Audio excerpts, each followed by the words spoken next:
Assalamualaikum warahmatullahi wabarakatuh. Bismillahirrahmanirrahim. Alhamdulillahi rabbil alamin. Wassalatu wassalamu ala rasulillah wa ala alihi wa ashabihi ajma'in. Qala Allah ta'ala fi kitabihil karim. A'udzu billahi minasy syaithanir rajim. Hatta idza jaa amruna wa farat an-nur qul nahmil fiha min kullin zawjayn itsnain ila akhir ayat. Muslimin dan muslimat, mudah-mudahan dirahmati Allah. Kita sambung pembacaan kitab kita Muhimmah fil Ilmil Hadis pada muka surat yang ke-16. Bermula dalil yang menunjukkan atasnya itu barang yang diceritakan bahawa sesungguhnya seorang badui datanglah ia kepada Nabi sallallahu alaihi wasallam. Maka berkatalah ia bahawa sesungguhnya engkau telah menyeru engkau akan manusia kepada Allah, dan aku percaya dengan dikau. Tetapi tiadalah aku percayakan akan dikau melainkan dengan mukjizat yang diperlihatkan akan dikau. Kita masih lagi membicarakan berkenaan dengan hal ehwal wanita dalam kitab Muhimmah ini, tuan-tuan. Dan kisah yang disebutkan dalam kitab ni tentang orang Arab Badui yang datang jumpa dengan Nabi SAW nak minta mukjizat depan mata dia.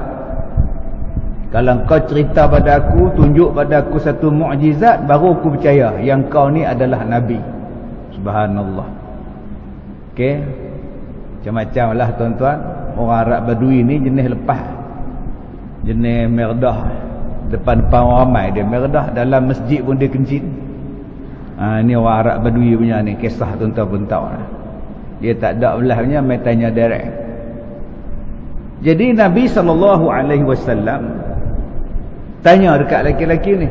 Kata Nabi, bersabda Nabi, apa yang kau nak? Nak tunjuk apa? Mukjizat apa yang kau nak? Maka berkatalah ia, engkau suruh akan pohon kurma yang sudah kering ini, maka datanglah ia akan dikau. Dia kata, wahai Rasulullah, kalau betul engkau ni Nabi, panggil pokok kurma yang mati ni berjalan mai dekat engkau. Aku nak tengok boleh tak pokok ni berjalan mari. Maka adalah di antara keduanya itu satu pokok kurma yang kering lagi sudah lama.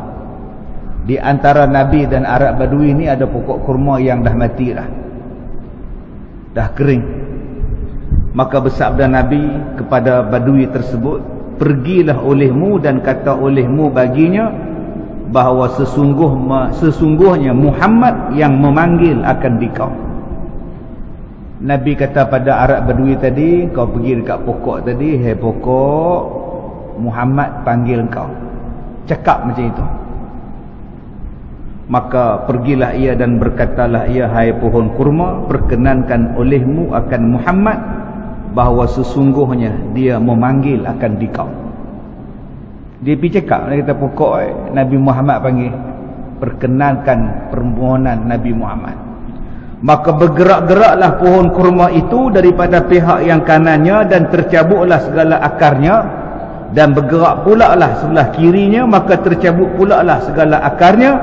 Maka jadilah ia datang kepada Nabi SAW, maka tak kalah hampir ia kepadanya, memanggillah ia dengan berkata, Assalamualaikum ya Nabi Allah. Pokok tadi pun bila Arab Badui kata Nabi Muhammad panggil, dia pun bergerak naik akar belah kanan, bergerak belah kiri pula, naik akar belah kiri, berjalan. Tuan-tuan boleh bayar pokok berjalan lagu mana? Boleh bayar sendiri ya? Pokok tu berjalan lagu mana? Mai menghadap pada Nabi dan dia bagi salam pada Nabi SAW, Assalamualaikum ya Nabi Allah. Salam sejahtera ke atas kamu wahai Nabi Allah. Nabi menjawab, Waalaikumsalam. Maka salam sejahtera juga atas kamu. Arab Badui ni duk tengok pokok duk cakap dengan Nabi, pokok boleh duk bergerak kepada Nabi. Apa lagi Arab Badui nak? Tak, dia kata asyhadu an la ilaha illa ant. Asyhadu an la ilaha illallah wa annaka rasulullah. Yang tu dulu dia sebut. Asyhadu an la ilaha illallah wa annaka rasulullah. Aku bersaksi tiada Tuhan melainkan Allah dan sesungguhnya engkau wahai Muhammad adalah nabi. Ni dia. Tadi nak tengok depan mata.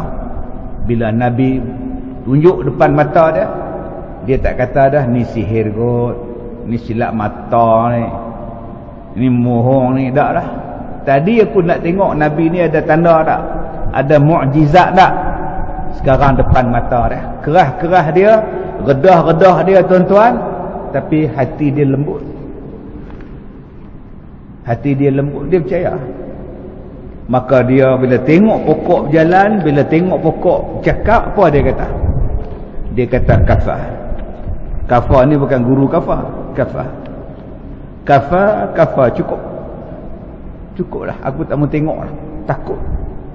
Tengok pokok kurma berjalan, pokok kurma bercakap. Dia kata kat Nabi, memadailah ya Rasulullah. Aku percaya lah. Cukup lah.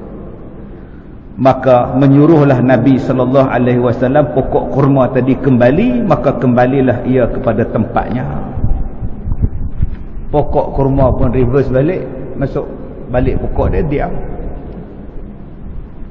Maka orang Arab Badui tadi bila tengok kejadian mukjizat depan begitu, ya Rasulullah, aku minta pada engkau ya Rasulullah satu mukjizat yang tak pernah orang lain minta, dan aku je yang minta, dan engkau makbulkan pada aku ya Rasulullah.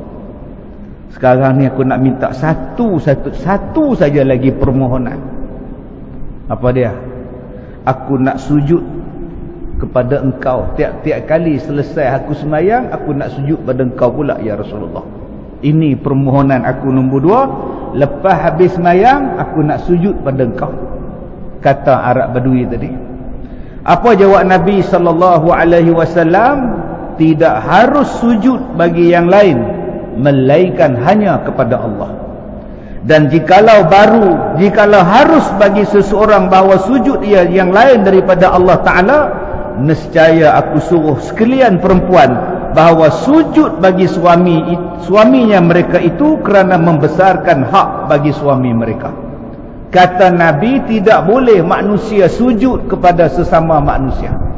Manusia hanya sujud pada Allah.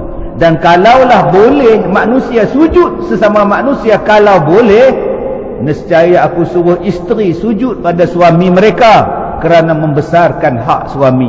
Tapi pak saya tak boleh sujud, isteri pun tak boleh sujud pada suami. Baik, tuan-tuan yang saya hormati, kisah tentang pokok menghadap Nabi SAW.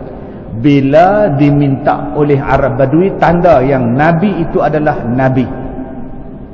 Yang kedua, ada pelajaran daripada kisah ini yang kita nak tengok pada malam ni insya-Allah. Jadi tuan-tuan yang saya hormati, zaman sekarang ni zaman orang bercakap tentang iya ke?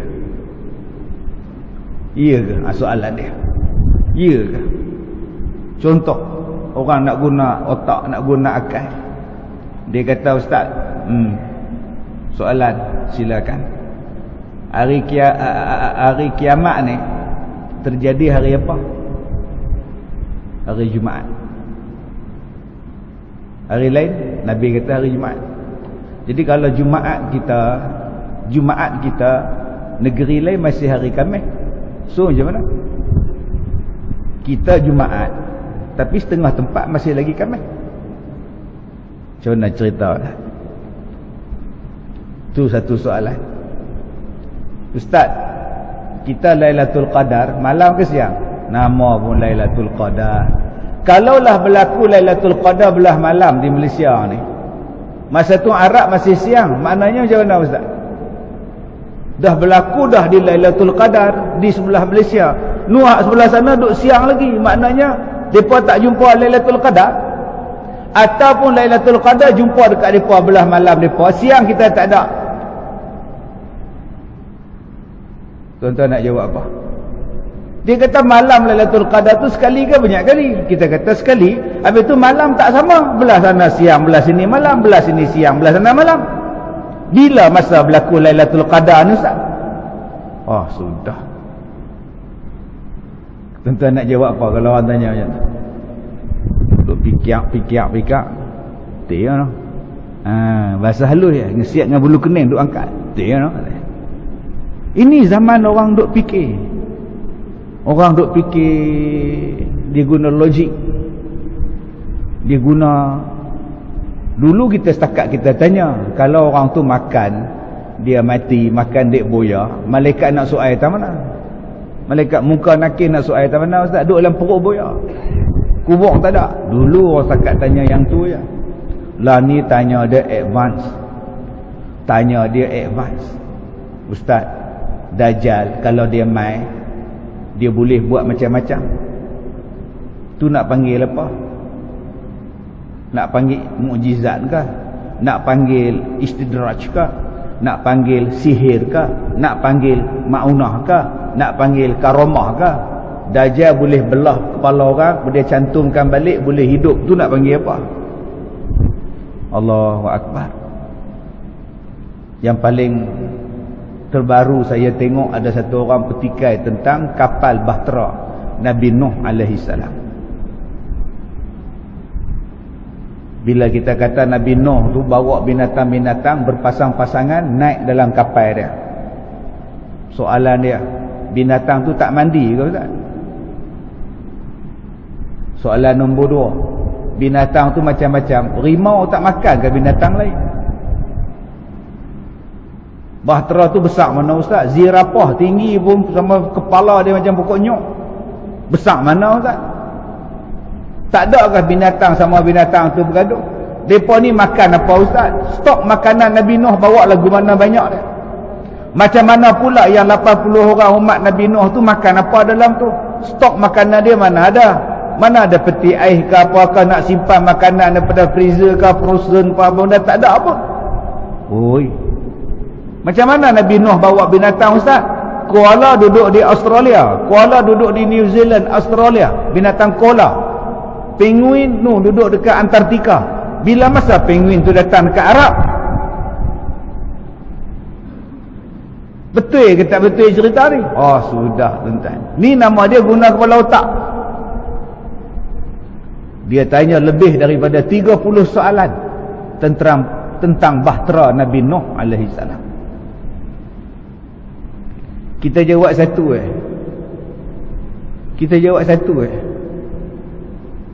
Kamu daripada apa dijadikan? Daripada tanah. Kamu dijadikan daripada apa? Air mani. Cuba beritahu kat saya, macam mana air mani boleh bercakap? Macam mana air mani boleh jadi otak, boleh jadi jantung, boleh jadi buah pinggang, boleh jadi darah, boleh jadi gigi? Beritahu. Macam mana air ini boleh berjalan, boleh buat kereta, air ini boleh buat kereta terbang, air ini boleh ada rupa pula. Beritahu. Ada jantung semua, ada perut, ada usus, ada tulang. Hanya daripada air Allah Ta'ala jadikan min nutfatin amsyaj. Kamu tak boleh jawab. Senang jawapan dia. Tidak ada apa yang susah kepada Allah. Tidak ada apa yang mustahil kepada Allah. Setakat nak letakkan binatang dalam kapal tu, tak ada apa susah bagi Tuhan. Yang menjawabnya bukan kita. Yang menjawabnya ialah iman, kepercayaan. Dah Allah kata Nabi Nuh itu diperintahkan oleh Allah supaya bawa binatang berpasang-pasangan dalam kapalnya, habis. Benda ini disebut oleh Allah dalam surah Hud ayat 40. Allah perintahkan kepada Nabi Nuh alaihi salam bawa binatang berpasang-pasangan naik atas kapal. Macam mana Allah nak bagi makan, macam mana Allah nak uruskan kehidupan mereka dalam kapal, itu kan urusan Allah. Masya Allah. Yang kedua, pemahaman kita mengatakan orang dulu-dulu tu bodoh, tu masalah. Yang pandai kita kita doakan orang dulu bodoh, jahil, purbakala, purbawara, zaman batu. Tuan-tuan cuba tengok dalam surah Al-Kahfi. Surah Al-Kahfi itu, am hasibta anna ashabal kahfi war raqim Am hasibta anna ashabal kahfi warraqim kanu min ayatina ajabah. Apakah kamu menyangka bahawa kisah pemuda-pemuda gua dan apa yang dirakamkan itu termasuk dalam tanda-tanda yang luar biasa? Ajaib sangatkah manusia 309 tahun tidur? Ajaib sangatkah kata Allah? Yang kamu nak rasa hebat sangat kamu bertanya Nabi tentang Ashabul Kahfi? Yang kamu rasa hebat sangatkah cerita tentang Ashabul Kahfi ni? Hebat sangatkah cerita tentang Ar-Raqim? Tuan-tuan kena tengok. Allah Ta'ala sebut perkataan Ar-Raqim. Ar-Raqim tu apa? Saya cakap Ar-Raqim ni pasal malam ni depa rakam. Ada kamera 1, kamera 2, kamera 3, 4, 5, 6, 7, 8, kat 10. Ada 9 kamera yang merakam. Rakam bahasa Melayu, bahasa Arab raqim, raqama, raqam, dia ambil pada bahasa Arab.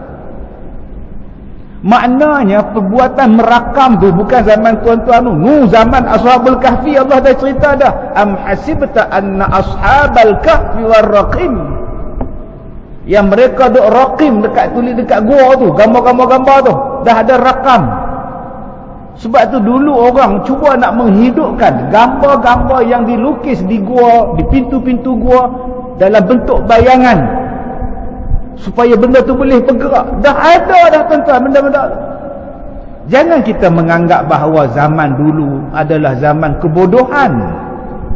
Zaman Nabi Adam ni dah Allah ajar dah semua benda dah. Wa 'allama Adamal asma'a kullaha thumma 'aradahum 'alal malaikah. Kemudian kami mengajar kepada Nabi Adam nama kepada semua benda-benda. Dan kami tanya kepada malaikat, ni nama apa? Ni nama apa? Malaikat tak boleh jawab. Ya boleh jawab Nabi Adam alaihissalam. Tetapi bangsa penjajah menjajah negara-negara Islam, menyebarkan sistem pendidikan dia. Dia mengatakan bahawa orang zaman dulu bodoh. Orang zaman dulu tak erti apa. Orang zaman dulu jahil. Manusia moden ni yang canggih. Subhanallah. Cuba tuan-tuan fikir dengan kepala otak kita. Kalau Nabi Nuh boleh buat kapal yang begitu besar, takkan rumah tak boleh buat? Kalau Nabi Nuh boleh buat kapal yang begitu besar, takkan baju tak boleh buat? Punya canggih kapal dia, berapa tingkat kapal dia. Tuan-tuan duk pergi port, Penang port tu, duk tengok krus besarnya daripada jambatan duk nampak lah. Ni krus menatang apa pula ni, besar tinggi ni, berbelah tingkat ni. Yang tu pun tak boleh bawa binatang. Yang tu tak boleh humban segala binatang tingkat bawah tu, tak boleh kita tak. Besar lagu tu. Besar lagu mana bahtera Nabi Nuh ni? Bayangkan tuan-tuan, kalau kapal yang kita duk nampak depan ni pun punya canggih dah, kapal Nabi Nuh lebih canggih daripada itu. Tak makan dia ombak yang begitu mengganas, menggila. Jadi pemikiran orang zaman sekarang ni tuan-tuan, dia mula menggunakan logik. Maka dia mula mempertikaikan. Mai tanya kepada hak Nabi Muhammad cakap dengan pokok ni, lagi boleh ke pokok berjalan? Bolehkah Nabi Muhammad naik ke langit Isra' dan Mi'raj? Nabi mimpi kot. Bolehkah Nabi belah bulan? Bolehkah Nabi keluarkan ayam daripada jari dia? Dia guna logik. Dia tak tahu ada satu benda yang dipanggil mukjizat, yang luar biasa, yang berlaku kepada Nabi-Nabi dan Rasul. Nama dia apa? Nama dia mukjizat. Ada Nabi yang tak mati sampai lah. Logik akal dia kata, mana tak mati pula, kita ni berapa tahun sangat boleh hidup. Pasal hang memang umur 60 mati. Manusia biasa umur 70 jalan. Umur 80 tak lama dah. Umur 40 bila-bila boleh mati. Yang hak ditangguhkan kematian ni Allah Ta'ala bagi kat Nabi ni, Allah Ta'ala tangguh bagi kat Nabi yang ni. Itu mukjizat untuk dia, kelebihan untuk dia. Bila tak ada iman tuan-tuan, jadi lagu tu. Sebab tu orang sekarang ni hak terlebih iman pun kita takut juga. Yang terlebih iman, tuan tahu terlebih iman, kita beriman pada Allah. Ya, hampa duk beriman dengan Allah. Esok kita kena tanya dalam kubur, man rabbuka? Hampa jawab Allah. Allah tu Tuhan ke? Allah bukan Tuhan, dia alif lam ha dia bukan Tuhan, dia nama je. Allah tu hakikat dia apa? Sudah tuan-tuan. Ada juga ustaz mengajar lagu tu, naik pening kita. Alif lam ha tu nama dia, tapi Tuhan yang sebenar itu apa? Lah, tu nak kata apa lagi? Ini orang sekarang ni hakikat tak ada. Aduh, dia ni segi ada terlipat dalam mana? Dia belajar lagu mana? Atau dia kata Allah tu Tuhan. Yalah, nama dia Allah, alif lam ha. Kalau tak ada alif tak jadi dia. Lah, kalau tak ada ha pun tak jadi Tuhan dia. Astaghfirullahalazim. Apa nak jadi ni tuan-tuan? Kena tapih sungguhlah tuan-tuan hari ni. Sebab hari ni orang tak mau mengaji di masjid. Masjid pula baru buka. Dulu tak ada, setahun dua tak ada kuliah. Bila tak ada kuliah di masjid, orang beralih kepada media sosial. Jadi sial sungguh. Siang malam sial, duduk belajar dengan orang sial. Oh yang ni. Jadi kita tak payah sembahyang. Tak payah sembahyang, nampak dia kata apa tu? Siapa sembahyang celaka. Fawailul lil musallin, nampak tu? Selagi tak khusyuk dengan sembahyang. Aku selama ni berdosa sembahyang tak khusyuk. Astaghfirullahalazim. Pasal apa? Pasal dia main. Bila satu ruang kosong, bila satu ruang dibiarkan kosong, akan ada orang lain yang akan ambil tempat kosong tu. Sebab tu benda-benda tu jangan bagi kosong. Isi pengajian yang betul, supaya tak dibetulkan, tak diambil oleh orang-orang yang tak betul ni tadi tuan-tuan. Benda yang tak betul kalau diulang berkali-kali, orang akan jadi betul. Benda mohong kalau tiap-tiap kali ulang, lama-lama jadi betul. Sebab tu benda yang betul kena cerita sentiasa supaya melekat dalam jiwa kita. Satu, kita tengok daripada kisah apa nama pokok yang berjalan ni. Yang kedua, adakah pokok tu bercakap? Adakah pokok tu memahami apa yang kita cakap? Subhanallah. Dulu petua orang tua-tua, kalau pokok tak berbuah dia bercakap. Siap dia takik pokok pelang, dia takik pokok nangka, pokok cempedak, kalau tak buah aku tebang. Saya ada kebun, saya nak buat pondok baru dekat Sungkai, kebun durian. Pokok dia tinggi pada tiang sebatang tegak, dah ada 4-5 di atas. Saya kata bila lah nak buah pokok tinggi melanjut, dahan pula tak ada. Saya kata tebanglah, kita buat pondok lah sini, buat pondok pengajian. Hak di Ipoh tu pun penuh dah, tak muat-muat dah, tak pernah berbuah tuan-tuan. Satu hari saya duduk buah pokok tu, saya tepuk dia, tebang buanglah, kita buat pondok. Tahun tu berbuah tuan-tuan. Suruh saya tak bohong. Hak jaga kebun tu kata, Datuk, alhamdulillah ada rezeki kita Datuk, berbuah. Tak pernah buah orang. Sudah. Ini orang tua-tua dulu, dia kata tepuk pokok tu. Saya tak tahu, bukan tak buah sajalah, buang bil lah pokok ni. Dia dengar pun tak tak tahu bohong tak bohong. Tak percaya tanya orang perempuan yang duk rajin bercakap dengan pokok bunga. Tengok isteri tuan-tuan duk cangkung bawa gunting, duk potong pokok bunga, duk cakap seorang. Ni kalau bunga lawa cek weh. Tak tahulah, tengok pokok bunga sebelah lawa. Seorang duk kurip siapa? Aku bagi baja dengan dia apa ni? Duk cakap dengan pokok bunga. Anak duk ngendak go tingkap. Ayuh, mak tak betul. Bila tanya dekat dia, hang cakap dengan pokok bunga ke nak? Lah rasa kalau cakap tu rasa lepas bang oi. Lepas tu dia dengar dia cakap, bulan lepas elok bunga. Sudah entah. Sebab tu ada kajian yang menunjukkan pokok dengan pokok ni pun berbicara. Pokok dengan pokok ni pun guna bahasa depa. Orang sains buat kajian ni. Cuma kita je tak faham bila masa depa ni bercakap. Dia gunakan bahasa dia. Binatang pun ada bahasa dia. Kita tak tahu macam mana bentuk dia. Tapi orang yang biasa bercakap dengan pokok ni, dia rasa macam pokok tu dengar lah Ustaz. Orang tua-tua dulu bila tengok pokok tak berbuah, dia ambil telok, diikat dengan benang, pergi gantung situ. Kita tanya pasal apa? Bagi dia buah. Dia telok tak ada lah ni, buah telok, buah kot. Sudah. Saya kata kalau betul telok betul lah. Yang kulit telok buat apa? Itu petua. Saya tak mau, bukan saya nak ajar suruh tuan-tuan ikut pula. Ni cerita pengalaman kita jumpa dengan orang yang duk dengan pokok ni. Ada hak duk bercakap, ada hak duk takik pokok. Dia takik pokok tu. Macam-macam tu tadi cerita saja orang tua-tua dulu. Tak ada kena-mengena pun dengan agama kita.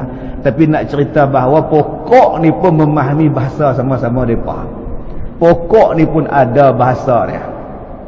Nah, binatang ular tu pun ada bahasa dia untuk memahami di antara satu sama lain. Baik, yang ketiga yang kita nak tengok daripada kisah apa nama Arab Badui ni tuan-tuan yang dirahmati Allah, tentang kekerasan hati manusia. Ada manusia yang keras hati, memang tak mau, dia sanggup mencabar. Berapa banyak orang yang mencabar Nabi-Nabi tuan-tuan? Firaun mencabar, keras hati, dia cabar Nabi Musa. Kalau kau betul Nabi, nanti aku kumpulkan ahli sihir aku, bertembung dengan kau. Nak tengok betul tak betul kau ni Nabi. Panggil segala ahli sihir, buat permainan, buat perlawanan. Mereka tanya dekat Nabi Musa, kamu dulu kan nak campak tongkat, atau kami dulu yang nak tunjuk kehebatan kami? Nabi Musa ni bukan ahli sihir. Dia tak tahu nak tunjuk menatang apa. Dia kata, hampa lalu aku tak tahu apa, aku bukan ahli sihir. Dia tauknya tongkat jadi ular, mata orang jadi ular nampak. Yang orang ramai pakat duk tengok ni dah, wah jadi ular lah, wah jadi ular. Nabi Musa ni takut, bukan takut pada tali yang jadi ular tu, takut hak rakyat ramai-ramai ni terpengaruh dengan ahli sihir ni, mereka percaya. Maka Nabi Musa pula campak tongkat, dia telan habis tali-tali ular tadi ni. Cuba tengok dua jenis manusia. Ahli sihir yang keras hatinya lawan Nabi Musa, bila dia tengok kebenaran, mereka beriman, amantu billah, amantu Rabbi Musa wa Harun, amanna bi Rabbi Musa wa Harun. Kami beriman pada Tuhan Nabi Musa dan Tuhan Nabi Harun. Walaupun mereka lah orang kuat dalam drama tu, orang kuat dalam filem tu, orang kuat dalam cerita tu, mereka pelakon utama ni, hero nak tunjuk kata kita ni betul. Tapi bila tengok mereka salah, mereka tunduk, mereka sujud pada Allah, beriman serta merta. Firaun dan tentera-tentera dia bangun, terkejut tengok ahli sihir ni tunduk, masuk agama Allah. Ahli sihir ni, Firaun ni dibisik oleh pembantu-pembantu dia, tuanku, ini semua konspirasi ni, nak tunjukkan tuanku tu salah, padahal dia orang dah pakat dah ni. Ini semua ahli sihir tak boleh pakai macam ni. Padahal sebelum kejadian tu berlaku, ahli sihir tanya pada Firaun, wahai Firaun, kalau kami menang dalam perlawanan dengan Musa, apa yang kau nak bagi pada kami? Oh, kata Firaun, kamu akan jadi orang yang hampir dengan aku, kalahkan Musa. Tengok-tengok bila lawan kalah, sungguh beriman pula pada Nabi Musa. Firaun cuak. Tapi pengikut dia, pegawai dia kata apa? Ini semua konspirasi nak rampas kuasa tuanku. Hancurkan, hancurin. Hei ahli sihir, kalau kau orang tak balik beriman pada aku potong badan kau bersilang. Tangan belah kiri dipotong, lawan dia apa? Lawan dia kaki belah kanan, dipotong secara bersilang. Kalau tangan belah kanan dipotong, kaki belah kiri juga dipotong. Kata ahli sihir Firaun, nak potong-potong, kami tetap nak beriman pada Allah. Mati tuan-tuan, tak keluar pada agama Allah. Ni nama dia hati yang keras. Bila diberikan kekuatan hidayah, tak ada siapa boleh tarik balik. Firaun cuba tengok tuan-tuan, berkali-kali Allah nak buka pintu hati dia. Berkali-kali ketika Musa tunjukkan mukjizat, dia tolak. Ketika ahli sihir kalah, dia tolak. Ketika Mesir dilanda dengan wabak kutu, wabak belalang, wabak darah, wabak katak, Kita hari ni lawan dengan wabak tak nampak. Tu pun takut bukan main. Ni mai baru pula ni. Omicron ke Delta Cron nama baru pula. Lepas ni tak tahu apa menatang lah nak mai. Ni mai baru punya. Delta Cron. Lepas ni tak tahu macam mati keras pula kita. Varian apa pula? Mati keras Cron. Kita takutlah. Ni hak Nabi Musa ni, Firaun ni tuan-tuan. Buka pintu, buka bilik, buka periuk, buka apa-apa pun katak. Kita baru pegang katak geli lah. Saya ceramah mana ke dulu lama siang, ceramah waktu siang. Orang pagi restoran yang berdiri, masa tu saya ceramah lagi, badan kuat lagi lah, tak boleh lah ceramah kena duduk. Bila bagi ceramah hak jenis berdiri tu, saya berdiri. Kaki ni duk gatai masuk bawah dalam restoran.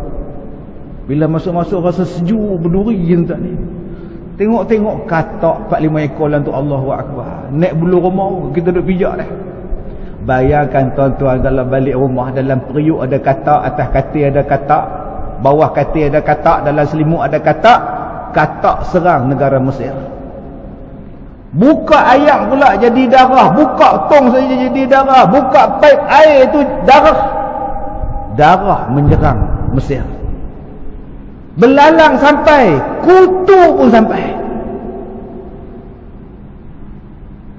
Firaun jumpa Nabi Musa. Kalau engkau berjaya menghilangkan wabak-wabak yang mendatang pada aku, negara aku ni, aku beriman pada engkau Musa. Aku beriman. Nabi Musa pun tadah tangan, ya Allah, hapuskanlah wabak ni ya Allah. Hapus. Habis Firaun bila nak masuk agama Allah, agama tauhid ni bila? Firaun kata dulu aku tak percaya sangat yang bila dia orang cakap engkau ni ahli sihir. Tapi hari ni depan mata aku engkau hilangkan segala wabak ni, baru aku percaya sesungguhnya engkau betul ahli sihir. La ilaha illallah. Dia mungkin janji punya keras hati dah. Allah kata, Musa bawa pengikut hang buat pergi tempat lain. Nabi Musa bawa Firaun dan tentera dia hambat. Bila sampai dekat tepi laut, terbelah. Faqul nadrib bi'asakal bahr. Dipukulnya laut, terbelah laut. Nabi Musa lintah laut. Bila lintah laut, semua pengikut ikut. Firaun ikut di belakang. Naik kuda dia tu. Naik kereta kuda dia sampai duduk berdiri tu. Kaki kuda dia, roda kuda dia ada lagi tuan-tuan. Tuan-tuan pergi muzium dia ada lagi hak dia jumpa dalam laut. Kereta kuda Firaun naik tu. Dia ada 2 roda, bukan 4, 2. Dia duduk berdiri, kuda berjalan. Tu jenis tu. Ada lagi tuan-tuan duduk dalam muzium. Orang jumpa tempat dia. Dia boleh berhenti, dia menghadap pada tentera dia. Hei, tentera-tentera aku, kamu nampak laut terbelah? Nampak. Sebab apa terbelah? Tak tahu. Sebab dia terbelah sebab aku nak lalu. Laut menghormat pada aku. Nampak? Masuk tengah, jalan. Berapa kali Allah nak bagi buka pintu hati pada dia, tapi dia yang tak mau. Depan mata dia, tongkat Nabi Musa jadi ular, makan segala benda. Depan dia Nabi Musa letak tangan celah ketiak ni. Bila Nabi keluar ni, cerah tangan ni depan Firaun. Dia tutup pintu hati. Ni dia nak kata apa? Depan mata dia laut terbelah pun masih dia kata itu kekuasaan aku. Cuba tengok tuan-tuan, tengok Arab Badui tadi ni. Dia minta satu ya, pokok tu cakap, pokok tu berjalan. Dan bila pokok tu berjalan, dia tak mau tengok lain lah. Dia kata asyhadu an la ilaha illa anta wa asyhadu an la ilaha illallah wa annaka rasulullah. Terus masuk Islam. Inilah hati tuan-tuan. Jom kita lembutkan hati. Jangan duk keras hati sangat. Keras hati itulah nama dia takabur. Sebab ada orang lelaki-lelaki datang jumpa Nabi SAW. Dia pakai baju cantik, dia pakai kasut cantik, semua cantik. Maka ditanya, adakah saya ni sombong pasal baju cantik, kasut cantik, semua cantik? Adakah saya sombong? Kata Nabi, tak. Pakai cantik tak sombong, pakai bergaya tak sombong. Yang dikatakan takabur ialah dua: menolak kebenaran, dan memandang rendah pada orang lain. Itulah nama dia takabur. Sebab itu Allah Ta'ala sebut dalam Quran, wahai orang yang beriman, ittaqullah, bertakwalah kamu kepada Allah, wa kunu ma'as sadiqin, dan masuklah kamu dalam golongan yang benar.